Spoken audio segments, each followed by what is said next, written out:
സ്വർഗപുരത്തി ഈരേ നാം ദൂതൻ പ്രേഷിതനായി നസറയപുരിയിൽ ദാവീദിൻ സുതവാഴ്വെഴുവോൾ തൻ സവിധത്തിൽ ശാന്തിപ്രദമാം സന്ദേശം ചൊന്നാനേകം നാദിൻ നിന്നിൽ പ്രഥമസുരൻ നിന്നിലുദിച്ചേരും മശീഹ അവളിലുദിച്ചൊരു ദേവേശ കൃപ ചെയ്യണം.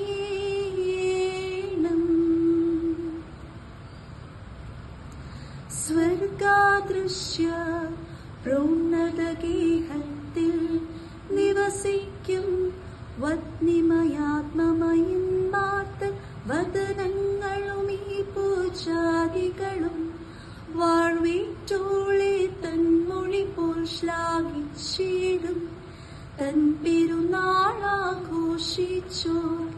എല്ലാം സർവേശ തൽപ്രാർത്ഥനയാൽ പാപവിമോചനമ ഏകി